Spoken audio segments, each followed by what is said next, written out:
Pinalutang ni Senate President Tito Soto ang pag-amyenda sa saligang batas. Yan ay para maitamaan niya ang panghihimasok ng Korte Suprema sa kapangyarihan ng Kongreso nang desisyon na nito ang impeachment complaint laban kay Vice President Sara Duterte. Nakatutok si Sandra Aguinaldo. Pinal na ang desisyon ng Korte Suprema pero para kay Senate President Tito Soto, hindi pa tapos ang usapin tungkol sa pagdedeklara ng Supreme Court na unconstitutional ang Articles of Impeachment laban kay Vice President Sara Duterte. Aniya, kakausapin niya ang liderato ng House of Representatives kung ano pa ang maaring gawin sa aniyay pagkakamali sa desisyon ng Korte Suprema na nagpahirap umano sa proseso ng impeachment.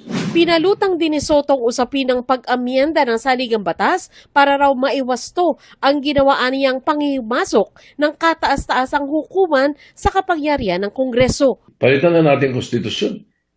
Baguhin na natin. Pagka ganyan, pagkatapos, marahil yung Constituent Assembly makakagalaw dyan para or maghihintay tayo decades. Bakit? Kailangan ma-retire na muna itong mga Supreme Court Justices na to. Sa desisyon na inilabas kahapon, may mga nilinaw ang Supreme Court. Una, ang unang 3 impeachment complaints laban kay Vice President Duterte ay hindi raw inilagay sa order of business ng Kamara sa loob ng nakatakdang 10 session days dahil ang dapat daw sundin sa pagbibilang ng araw ay simpleng calendar days o literal na bawat araw na nakasesyon ng Kongreso. Ang sinunod kasing bilang ng Kamara sa isang session day mula sa pagbubukas ng sesyon hanggang sa i-adjourn ito.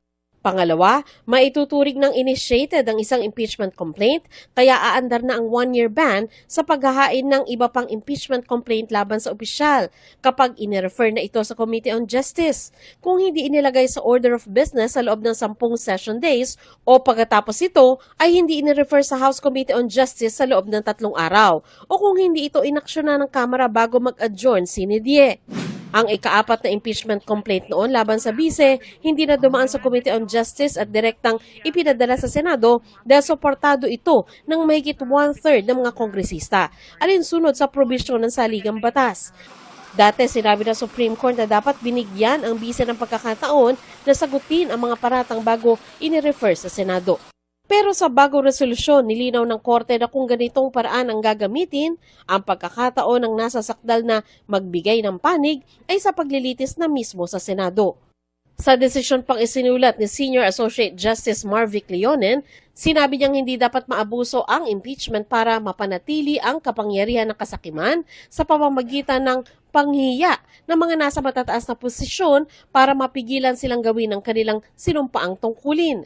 Ang mandato raw ng Supreme Court ay tingnan kung may pag-abuso sa pamamagitan ng pagsuri sa proseso at pagtiyak na ang interpretasyon nito sa rules, batas at konstitusyon ay hindi magagamit para pahinain ang impeachment process.